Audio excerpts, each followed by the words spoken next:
ജയ് മോഹൻലാൽ കടത്തിയ സ്വർണം കസ്റ്റംസ് പിടികൂടി. എങ്ങനെ? വല്ലാത്തൊരു അഭിനയമായിരുന്നത്രേ ജയ് മോഹൻലാലിന്റേത്. നമ്മുടെ ലാലേട്ടനെ തന്നെ കടത്തിവെട്ടുന്ന രീതിയിൽ ജയ് മോഹൻലാൽ അഭിനയിച്ചെങ്കിലും എല്ലാം വെറുതെയായി. കസ്റ്റംസ് തൂക്കിയെടുത്ത് ജയിലിലേക്കിട്ടു. ബാങ്കോക്കിൽ നിന്നാണ് 55 വയസ്സുകാരനായ ജയ് മോഹൻലാൽ കൊച്ചിയിലെത്തുന്നത്. ആള് മഹാരാഷ്ട്ര സ്വദേശിയാണ്. ഞായറാഴ്ച പുലർച്ചെയെത്തിയ മോഹൻലാലിന്റെ കൈയിലെ സ്വർണവള പരിശോധിച്ച കസ്റ്റംസ് ഉദ്യോഗസ്ഥർ ഇയാളെ കൂടുതൽ ചോദ്യം ചെയ്യലിനിടയിൽ ലാൽ കുഴഞ്ഞുവീണ് ഉരുണ്ടുകളിച്ച് നെഞ്ചു തിരുമ്മി. പേടിച്ചു ഭയന്ന കസ്റ്റംസുകാർ ഉടനെ ജയ് മോഹൻലാലിനെ ആശുപത്രിയിലേക്കെത്തിച്ചു.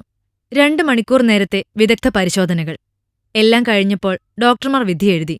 എല്ലാം അഭിനയമാണെന്ന്. Body full ഫിറ്റാണെന്നും. രണ്ടാമതും ലാലിനെയും പൊക്കി കസ്റ്റംസുകാർ ഓഫീസിലെത്തി. വിശദമായി ചോദ്യം ചെയ്തപ്പോൾ സാധനം കിട്ടി. മലദ്വാരത്തിലായിരുന്നു ജയ് മോഹൻലാൽ സ്വർണമൊളിപ്പിച്ച് കടത്തിക്കൊണ്ടുവന്നത്. എന്നാലും എന്റെ ഹിന്ദിവാല ലാൽജി, ഞങ്ങളുടെ ലാലേട്ടനെ തോൽപ്പിച്ചു കളഞ്ഞില്ലേ നിങ്ങൾ? Film court. കൂടുതൽ സിനിമാ വിശേഷങ്ങൾക്കായി ഈ ചാനൽ സബ്സ്ക്രൈബ് ചെയ്യൂ. Film coat.